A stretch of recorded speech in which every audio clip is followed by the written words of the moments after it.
So dispatch lite. I think we've pretty much already said this. It's very useful to me to hear what some of the perceptions out there may have been that we were suggesting removing the existing dispatchable demand arrangements, and absolutely not. Hope that's now clear. The idea really with dispatch lite, if the current dispatchable demand is, say, dispatch classic, is we're just trying to make it easier, because we're aware that this take-up of DD hasn't been stellar, shall we say, and I've had some interesting discussions as to why, some of the reasons why that might be the case. We're trying to make it easier for small consumers to have the incentive to sign up to be dispatchable from the system operator's dispatch process. Stating the obvious, really, that should help increase the accuracy and then therefore the efficiency of these dispatch prices, increase competition, just generally encourage participation.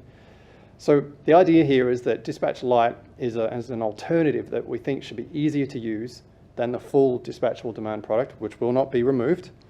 The way we've done it in the code proposal is you would be basically a type of dispatch capable load station, and you'd still be using the same nominated bid types. So that just really cuts down on what could have been a bit of a nightmare of introducing a whole set of parallel terms and more confusion in the code. And based on comments we had from the floor on Tuesday, I was stuck in this line down the bottom. This really is more on the enhancement side of things. The CBA for the real-time pricing proposal does not in any way rely on this. The cost ought to be minimal. It could be as little as a different bid code within the market system, just to recognise the nature of the party that's receiving the dispatch, and maybe changes in the way, say, we would look at it from an enforcement compliance point of view. But really, we hope it has benefits. We're not relying on it. If no one uses it, well, we're really no worse off than we are today. Simply put, the idea is that it's a trade-off between encouraging people to use it by making it easier and the certainty that they would have through their participation. So on the positive column, it'll be less onerous, although recognising that for dispatchable demand itself, it becomes less onerous simply by virtue of not having to provide your revenue metering data to the grid owner the next day. But dispatch lite could set the dispatch price, the same as any other dispatchable demand. There'd be no real need for any real-time telemetry, although as in practice there really isn't today with dispatchable demand in any case. I guess the key distinction is that they would receive what's called a dispatch notification, which is not an instruction, and that's a new term we've introduced into the code amendment. Simply being that it should be like an instruction, but it doesn't have the full weight of an instruction.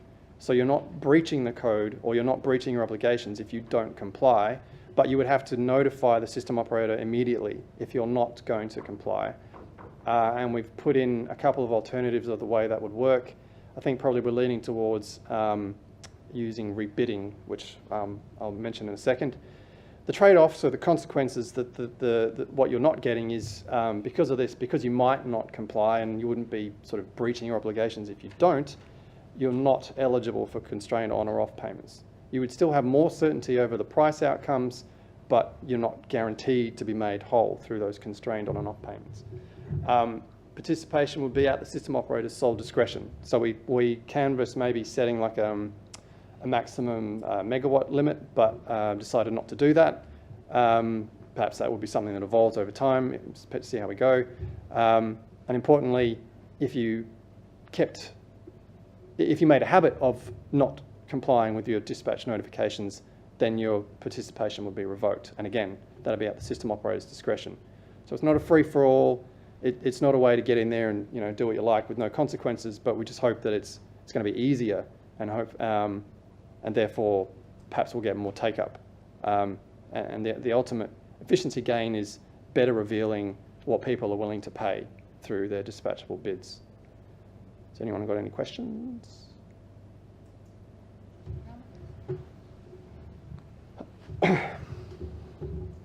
Ram, how would a dispatch lite participant fail to comply? How would they fail to comply? Yeah.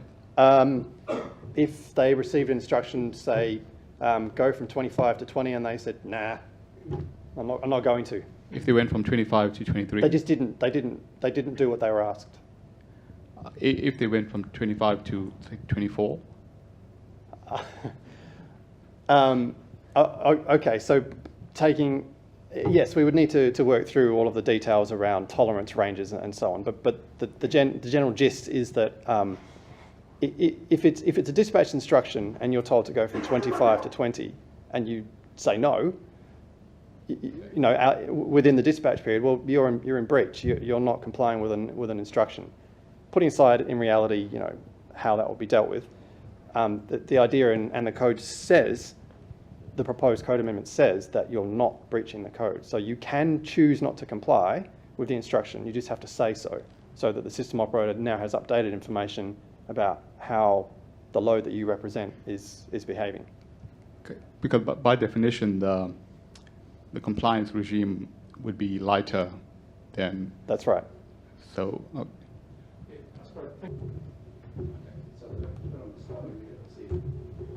Unsignaled demand response may be inefficient is not the same point. Well, it was nearly a slide, but it was definitely up there. Probably need to find the slide. I think. Oh, there was, okay. It was